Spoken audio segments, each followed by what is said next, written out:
This program contains dramatizations. Scenes are derived from original Dutch and English records. Set the mainsail! The dawn of the 17th century. This could well be the long sought-after passage to the Orient. A race is on to find a northern trade route to Asia. Full board, sir! Ice! These were not cold-weather sailors. What do you expect when you sign up for an Arctic expedition? They're facing the most difficult psychological circumstances one could encounter. Explorer Henry Hudson's obsessive quest How dare you speak like this? leads to an unexpected discovery They had literally no idea where they were. that will change the course of history. The conquest of the Northeast.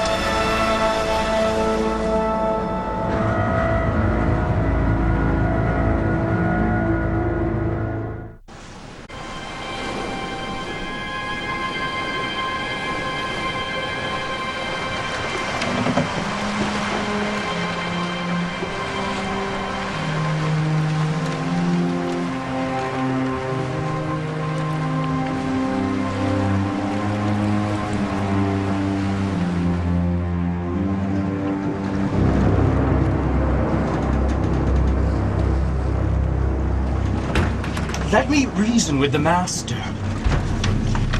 For your own sake, do not do this evil thing in front of God and man. I would rather be hanged at home than starved abroad. We've only 14 days of victuals left. We cannot wait. If the master will not make a decision, we shall make a decision for him. Nay, you must not bear it. You will not join us. Best keep out of the way.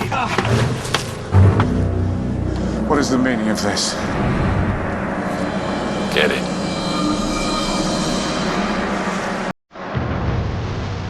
The story begins 5 years earlier in 1607 Shape up for a course north by west. with English explorer Henry Hudson and his quest to find a northern sea passage to Asia. It is a story that will inadvertently lead to the conquest of the American Northeast. For over a century, Spain and Portugal have claimed all the wealth of the southern hemisphere for their own. The Spaniards have grown rich off of Aztec and Inca gold and silver from Mexico and Peru, while Portugal controls the southern trade route past Africa to India and the rest of Asia, home of spices, silk, and other valued trade goods. It was at least a 2-year round-trip journey, enormously hazardous, very costly. But it was worth it because what they got most importantly were spices, and spices of course didn't mean simply things to add zest to your food. It was preservative, it was medicine, and they were enormously valuable. There are huge profits to be made.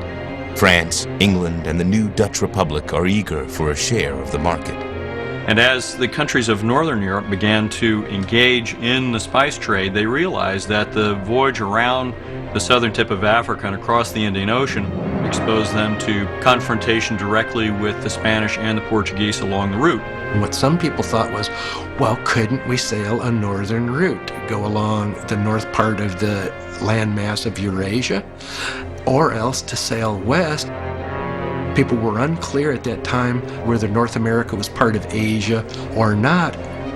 The question will consume explorer Henry Hudson until the day he dies. April 1607. Hudson is chosen by a large English merchant company to lead what will be the first of 4 epic voyages in search of a northern sea route to the Spice Islands of the East Indies. Hudson is a sea captain of some renown, well-educated and obsessed with exploration. He is married to a feisty and self-reliant woman named Catherine and has 3 sons. The middle son, John, probably 14 in 1607, is listed as crew on 3 of Hudson's 4 voyages. A month later, Hudson, his son John, and a crew of 10 set sail from London in an 80-foot wooden ship, the Hopewell. His course is due north, over the North Pole. Now if you look at a globe and position yourself in England, there are 3 logical to their way of thinking, ways to do it. One was to go northeast, up around Scandinavia, north of Russia. The other was to go straight west across the Atlantic Ocean and to find a channel that went through the North American landmass. The third, which seems the zaniest to us, was to go straight north over the top of the world. And that was, in fact, a prevailing theory at the time. It is believed that the constant presence of the sun at the poles would keep the Arctic Sea free of ice.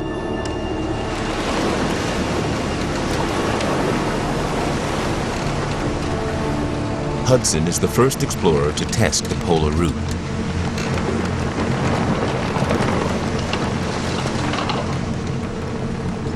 The 16th in the morning, above 80 degrees latitude. This morning we saw that we were compassed in with ice in abundance. I hoped to have had a free sea between land and the ice, and meant to have compassed this land by the north. But now, finding by proof it is impossible, I'm forced to return. I can assure at present by this way there is no passage.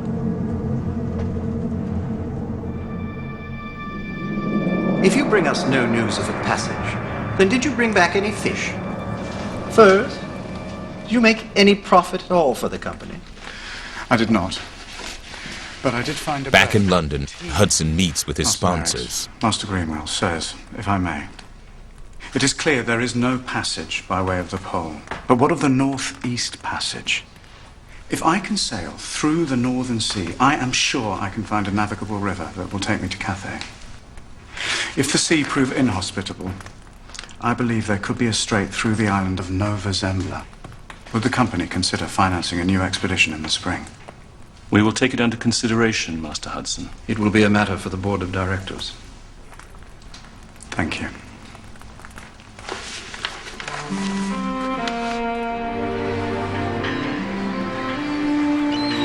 Spring, 1608. Master is on deck. Master Hudson, welcome aboard. Hudson is commissioned by the sponsors of his last trip to try a different route. This time to the northeast, and hopefully over Russia to the Orient. Hudson's first mate is a master seaman by the name of Robert Jewett, age 50. The man is educated and is skilled in celestial navigation. His first mate is a very critical role here. Without a good, competent first mate aboard the ship, it's very difficult for the captain to keep up with the load of responsibilities that have to be met. Have you belayed that brace yet? What are you waiting for? Do it! But although Jewett has valuable skills, he's also described as cynical and dangerous.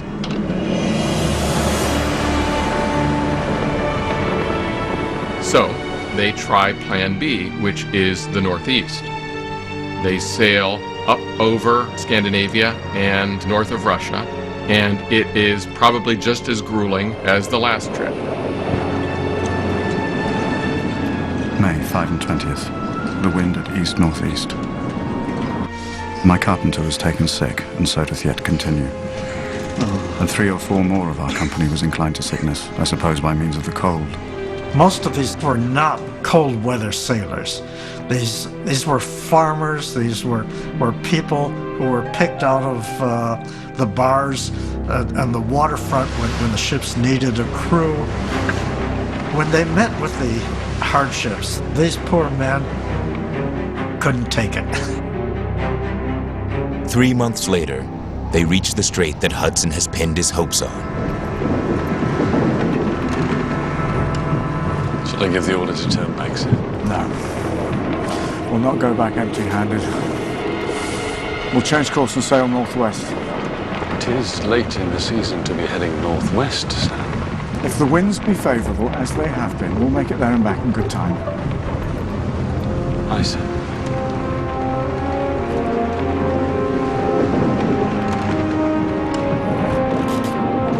Shape up for a course north by west. Aye, sir. North by west. Hudson orders his weary crew to set a course toward America. His destination? An area above Arctic Canada as yet largely unexplored. But his men have other ideas. headed northwest with winter setting in. Take command of the ship? I'll not starve to death on this ship. The crew of the Hopewell is ready to take matters into their own hands. Why are pets everywhere feeling good and looking on history? July 1608.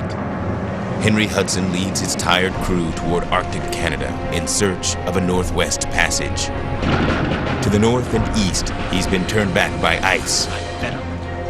Now, as he heads west, his crew grows restless. I'll not starve to death on this ship.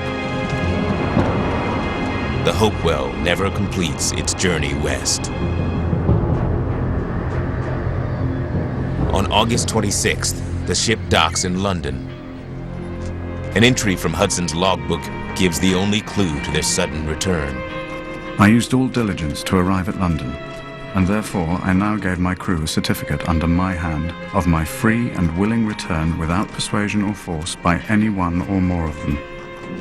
He must have been persuaded, and who the culprit is, or the ringleader, we don't know, but we get the feeling that Jewett was always a troublemaker.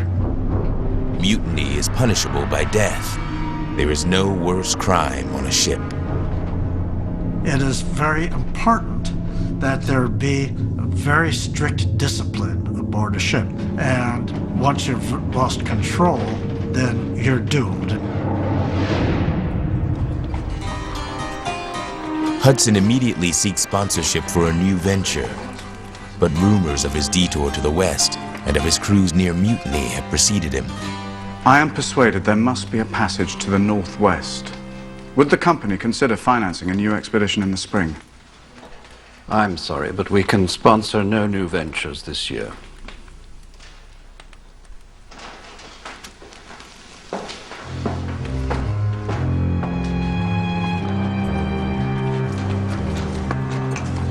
Henry, will you not eat? Henry? What is it? It's been weeks now.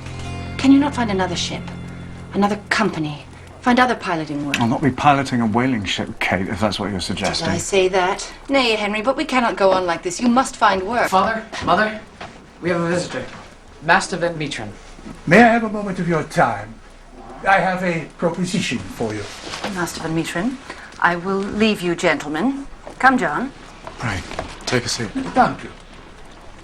Master Hudson, I speak in behalf of certain Dutch merchants who are desirous of aiding you in your ambition to find a northern sea passage to the Orient. I'm very interested, of course. We want an experienced pilot to help us find a passage above Russia and the islands of Nova Zembla. But the way is barred by huge ice floes. I know, I've seen it with my own eyes. Yes, we know of your travels. But our geographers are convinced that there must exist a passage that way. It is an opportunity, Master Hudson. Maybe too good to pass. Why don't you think on it?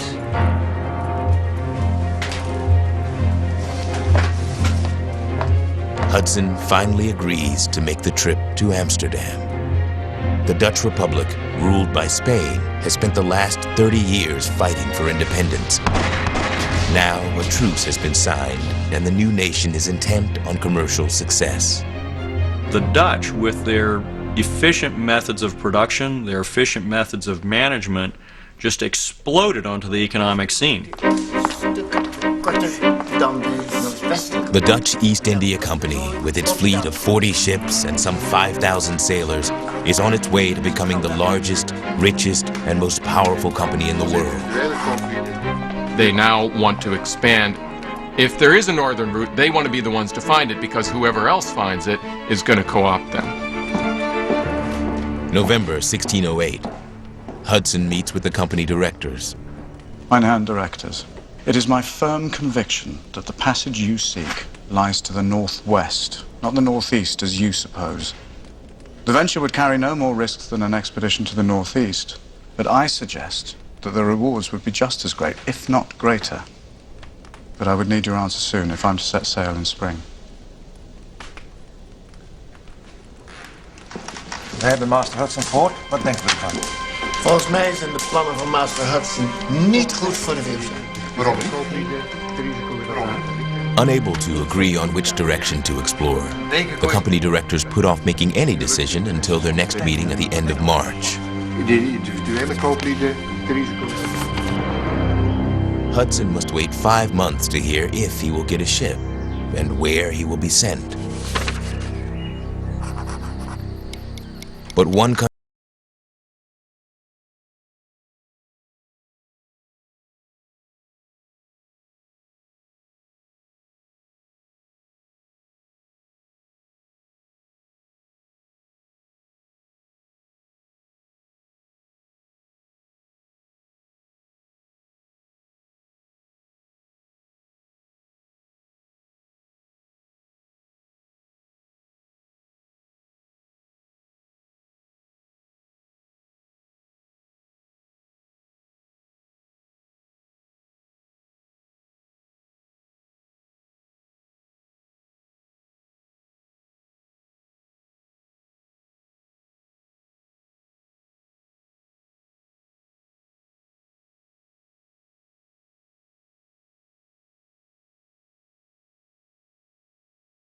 to Hudson soon reached the Dutch.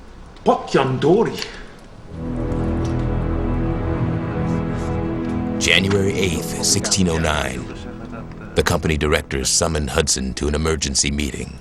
Master Hudson, we have decided to sponsor your venture on one condition. You are to think only of discovering the route to the north of Nova Zembla. And the ship will be ready by the spring? By April, yeah. I accept the terms. He's doing it because he's got to be captain of a ship. Thank you, mein Herren directors. You will not be disappointed.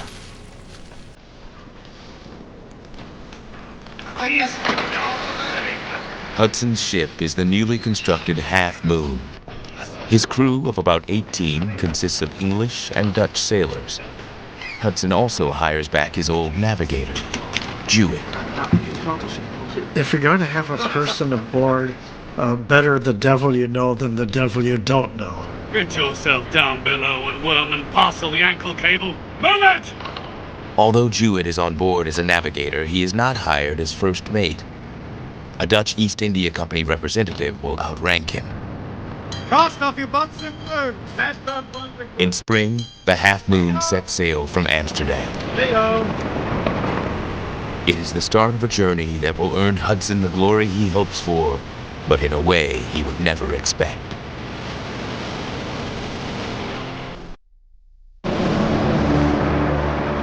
May 1609. Henry Hudson, now in the employ of the Dutch, sails along the northwestern coast of Russia, searching for a passage to Asia. On May 19th, the Half Moon enters an inlet of the Barents Sea, the White Sea. The cold is brutal. Hey, wat doen jullie hier? En wij zijn verdomme aan het werk. Drop you three-legged! Out on deck at work! Shovel! Up, I said!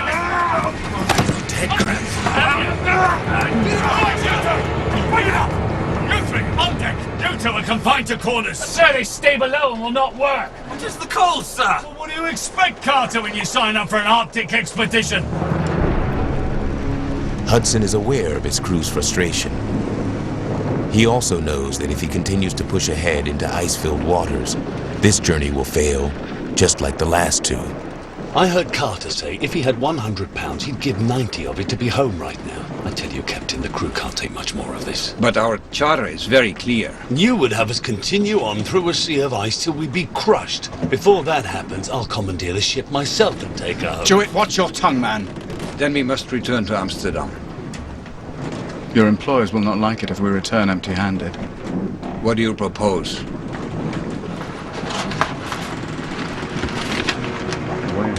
We're now focused on Plan C, really, which was the Northwest Passage. And there were two, there was sort of C1 and C2 in Henry Hudson's mind. One option was to go a northern route through Canada through what it is now called Hudson Strait. It is an area that has never been fully explored. But Hudson rightly suspects that the crew won't stand for another Arctic voyage. However, there was another plan. which was apparently put in Hudson's mind by his friend John Smith. Americans know John Smith as a founder of the Jamestown colony, the Virginia colony. In the summer of 1608, John Smith sailed north of the English colony past the mouth of the Chesapeake Bay.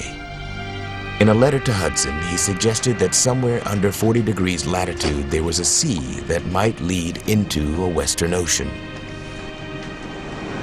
The way ahead does not look promising. Now we can either go home with nothing to show for our pains, or we continue our search elsewhere. I have two propositions. To sail northwest by Greenland and explore Davis's Straits. Go to the coast of America to the latitude of 40 degrees. There is a sea leading into the Western Ocean to the north of the English there. Now this could well be the long sought-after passage to the Orient. Southwest of Virginia it is. Yes. Master Stewart, plot a new course. Aye, sir.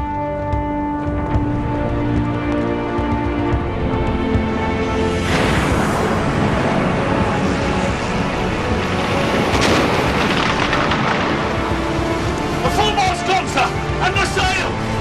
Ice!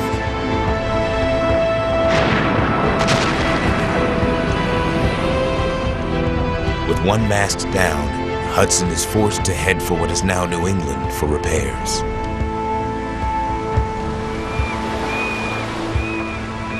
Er komt een boot aan! Er komt een boot aan!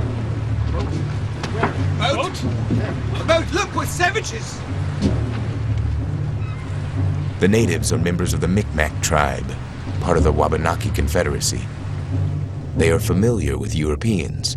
The Micmacs have been interacting with French fur traders in Canada since the early 1500s. They expect that he has copper kettles on board. They expect that he has steel knives, iron knives, hatchets. They expect that he has cloth on board.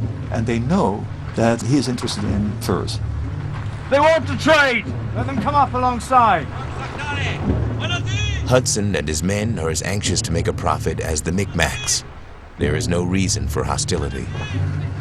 We dare not trust them.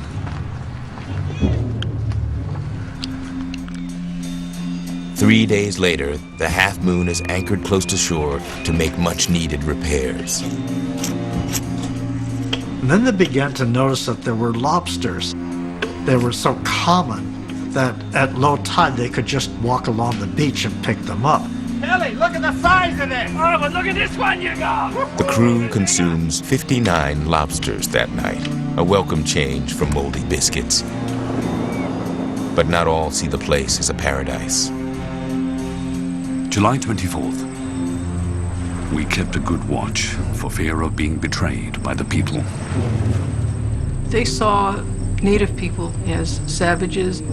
Their intent was to come in and take the resources by force. They had to dehumanize native people in their own minds in order to get to that goal.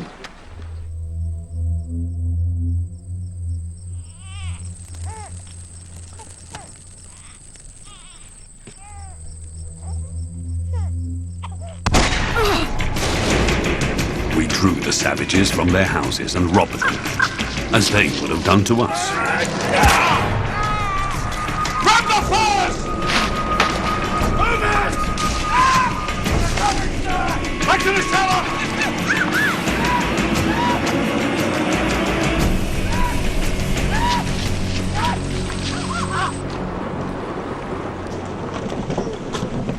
Captain, the savages are attacking. Mr. Coleman, all hands on deck. Weigh anchor, set sail. All hands on deck! Weigh anchor! Set sail! The Half Moon leaves the main coast heading south toward the Virginia colony to begin its search for a strait leading into the Pacific Ocean. On August 27th, after battling a succession of gales, the ship enters the Chesapeake Bay. But the sea that seemed so promising is dangerously shallow. Hudson continues north. Shape up for a course north by west. The next day, they reach what is now Delaware Bay. They are the first Europeans to enter it. Mr. Jewett, sounding. It's too shallow, sir. It's It's only 2 fathoms. Bring the ship about. We'll continue northward. Aye, sir. Clearly, the entrance to what we now know as the Delaware Bay was not the entrance to a cut through the North American continent. So Hudson continues right on up the coast. September 3rd, the Half Moon arrives at the entrance of what will later be called the Hudson River. So they round Sandy Hook and they enter this magnificent Colosseum-like harbor. And as far as Hudson hopes, the passage that will lead to Asia.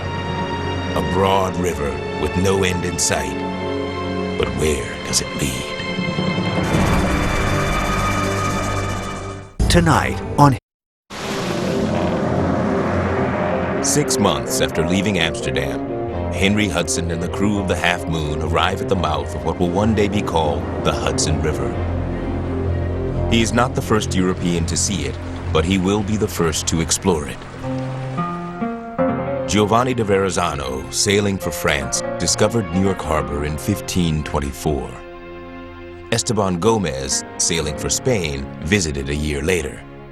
Yet neither explorer went far upriver, and neither country followed up on their discoveries. You have to try to imagine this little wooden vessel going up it past this true wilderness. They were incredibly vulnerable. What they hoped was that very soon they were going to pop out into the Sea of Japan. Today, the people of the country came around, seeming glad we had come. They are well dressed in loose deerskins and brought green tobacco, which they gave us in exchange for knives and beads. They desire clothes and are very civil. He met 2 specific Indian tribes, the Muncie Delaware downstream, and the Mohican, my own people, upstream. They were very, very similar. They were essentially a hunting, gathering, fishing, agricultural peoples. The Delaware have encountered Europeans before, hence their eagerness for European clothes and tools, and their caution. European explorers were out to make money. If they couldn't make a profit any other way, they weren't too proud to take Indian people as slaves and sell them back in Europe.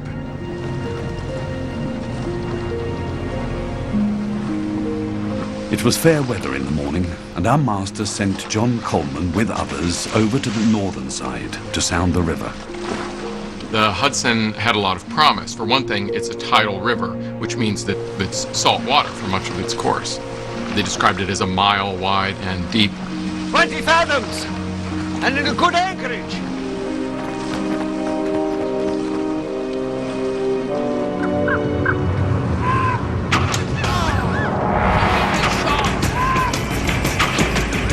Get him across! Come on, go!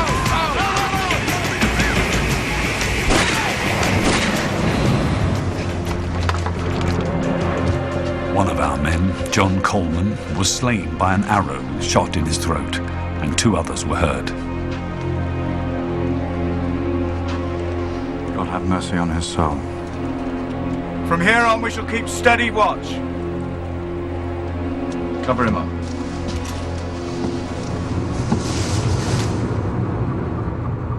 The crew remains vigilant as they continue their slow journey upriver.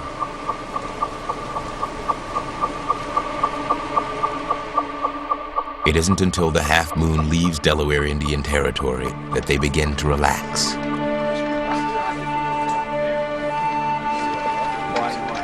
On September 21st, the Half Moon is anchored near present-day Albany, home to the Mohican people. The ship quickly draws a friendly crowd. The Mohican probably never had met with the Europeans before, although they undoubtedly knew about them and had heard of them. I want you to drink this. Hudson, suspicious, allows only the chiefs on board, then plies them with alcohol, hoping to expose any treachery. In the end, one of them became drunk. This was strange to them, and they didn't know what to make of it. Indian people did not have alcohol and were not familiar with it at all. And as far as I know, this is the earliest account on record of Europeans getting the Indians drunk.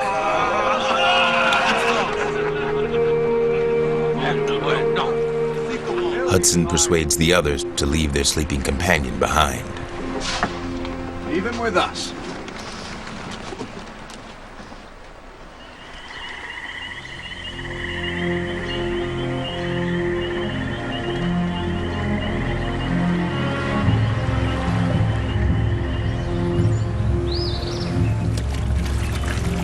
The people of the country did not come until noon. Fine, look! But when they came and saw the savage aboard our ship was well, they were glad. But Hudson has other concerns. The river has been getting narrower. From his anchorage near Albany, he sends out the ship's boat to see if it widens further up. Report sounding. 1 fathom, sir. Master Hudson, we can't go any further. The risk is too great for the ship. We've been grounded twice already. You're right. Let's weigh anchor and head home. Weigh anchor. 150 miles from the mouth of the river, Hudson is forced to admit defeat. The Half Moon has spent the week making its way south toward the Atlantic Ocean. Near present-day Peekskill, Hudson is back in Delaware Indian Territory.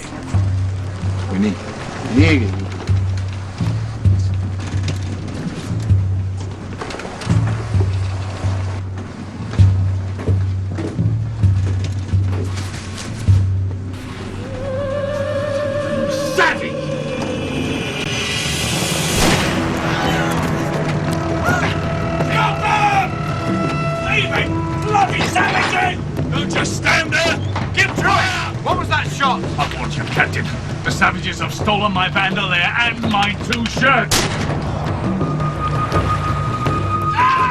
The next day is spent in a running fight with natives bent on revenge.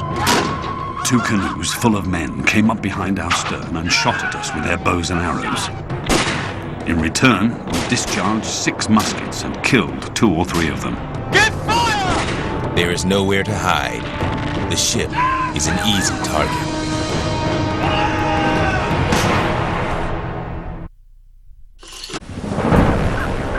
On Hudson's return journey downriver, the Half Moon is ambushed by hostile natives. But the Indians' bows and arrows prove no match for the ship's cannons. On October 3rd, the Half Moon and its crew safely reach the Atlantic Ocean. Now Hudson is faced with a choice: to winter in the New World and keep searching for a passage to Asia the following spring, or return to Amsterdam and face defeat. We should be overwintering in Newfoundland. We haven't enough provisions to last us the winter. I vote we go home to England now, sir. Leave the Dutchmen here. England, yes, but Amsterdam, not. Not yet. We must find something.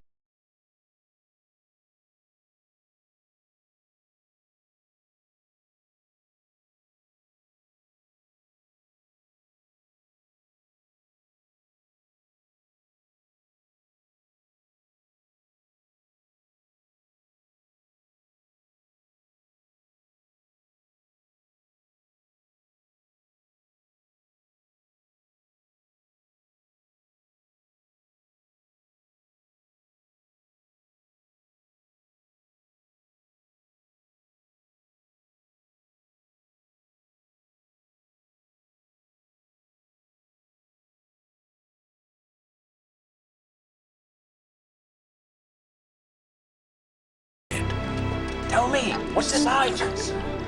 Despite his orders, Hudson's crew boasts about New World discoveries. Rumors quickly spread, all the way to the King of England. Master Hudson, we have visitors. Master Hudson? You, Master Henry Hudson, are forbidden to leave these shores by order of His Majesty's government. Forbidden? But why? It is His Majesty's will that you and the English sailors in your company remain in England and serve your own country. Master Hudson, if you will.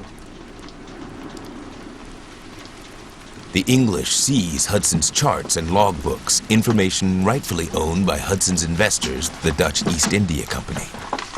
The English would have been very interested in his charts, especially. These were the road maps that they went by. And any new bit of information was invaluable. De Engels. Ze hebben de kamer allemaal hebben ze gehouden. Wij hebben Unwilling to confront the English government directly, the Dutch make moves to regain their charts through espionage. Een overeenkomst is een overeenkomst. January 1610, Hudson is back in London under house arrest. Here he meets in secret with Van Meteren, the Dutch consul, to whom he passes copies of his priceless charts and logbooks. Van Meteren then publishes an account of Hudson's findings, and he does this as a way of signaling to the world, we, the Dutch, have found this land and we are laying claim to it. There is a water highway into the unexplored continent that is as fine... Van Meteren's account takes Amsterdam by storm. All thoughts of a shortcut to Asia are forgotten. And there are many skins and peltries, martens, foxes, and many other commodities. The possibility of a lucrative fur trade galvanizes the Dutch. From here on, they will shift their trading activities to the New World. America will become not just an obstacle on the road to Asia, but a destination in its own right. Hudson, the one obviously who brought that about and made it happen, never took his eyes off of his holy grail, which was finding the Northern Passage to Europe. And he went right back to work, and in fact what he did was he convinced 3 young, wealthy aristocrats to fund his next voyage.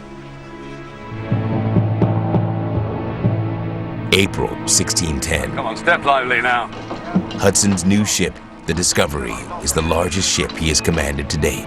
That's up. This time, for the first time, he is given not only permission, but the ship and the directive to go where he wants to go, the Northwest Passage. Step lively. He hires 22 crew members, including his son John, Store those closer together. Robert Jewett as first mate, and a new protege, Henry Green. What are you looking at, old man? Don't you old man me. You'll keep your nose out of my business if you know what's good for you. I said closer together! April 22nd, the Discovery sets sail. All the other options have been exhausted. The last remaining hope for the vaunted alternate route to the Spice Islands is the voyage above Labrador.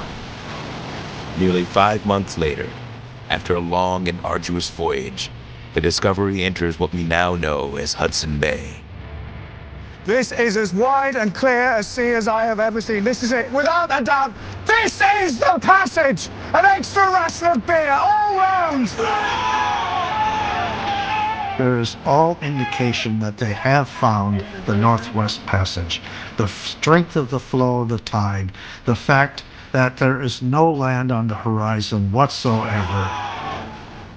But Hudson does not immediately turn around and go back to England to announce his discovery, nor does he continue sailing west to prove the passage.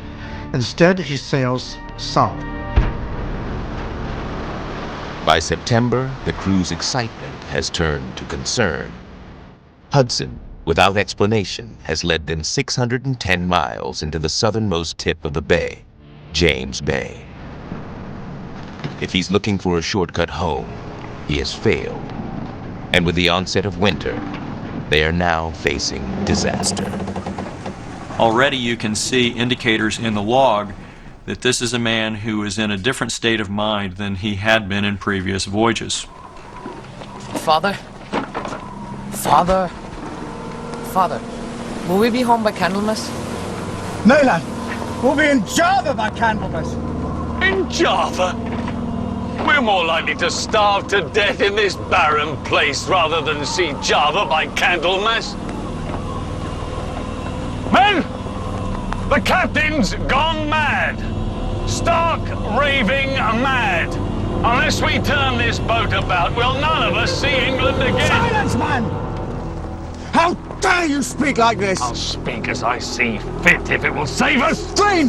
King, hold him!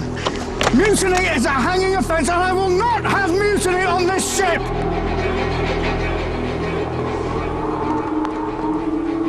You will be punished, damn it! Violet! Aye, sir. You will take over Mr. Jewett's responsibilities. Jewett, you are no longer first mate. The devil take you. And all of you that follow this madman.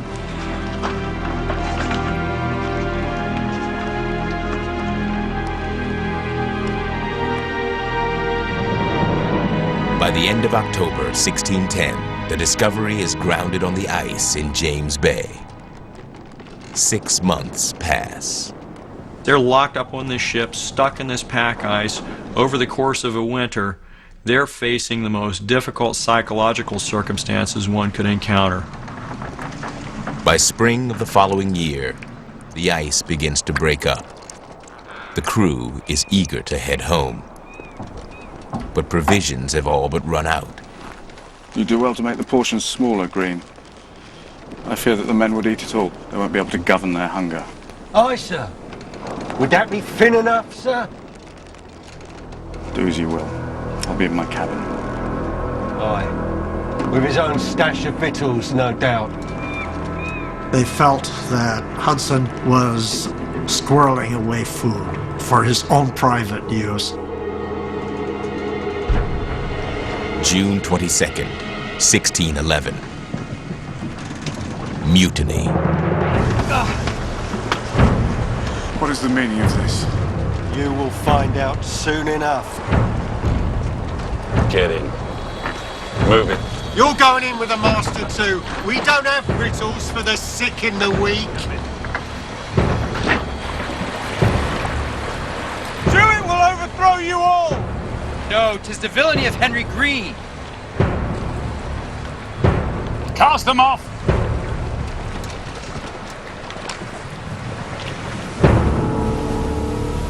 Hudson, his son, and the men who are too sick to survive a return voyage are cast adrift. Sheet home and bear away! He's not going to make it all the way back across the Atlantic in that little shallop. He's aware that he's doomed. He had failed in his lifelong quest. So it must have been an end of just pure emotional misery. Of the mutineers, few make it back alive.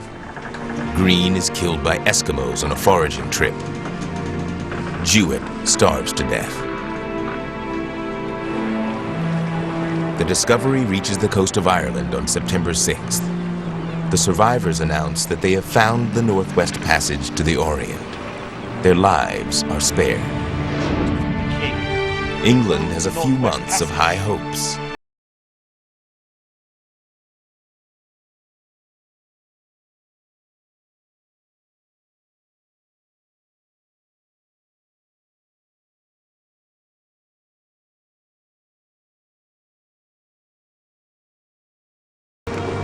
He was one of these people on whom the world pivots as it moved from the era of the Renaissance really to the modern world, and as the Europeans shifted their focus onto America. Hudson's exploration of the river that would be named after him opens the door to the Dutch conquest of the Northeast and to the colony of New Netherland. In 1624, the town of New Amsterdam is founded in what is now New York City. In 1664, the English came in and took over, and as far as American history has always been concerned, that was really the beginning of the history of the region. In fact, the Dutch system stayed in place. New York City's charter still is the Charter of New Amsterdam, 1653. For the native inhabitants, Hudson's voyage brings the beginning of the end. Within a few years of his 1609 voyage, 90% of native peoples on the river died of epidemic disease, which they apparently got from Hudson or from a subsequent trading vessel. We still exist today, but at the time, we were just swept aside from history. The American Northeast. It would be forever changed by Hudson's explorations. Yet he died unaware of the new world he helped create.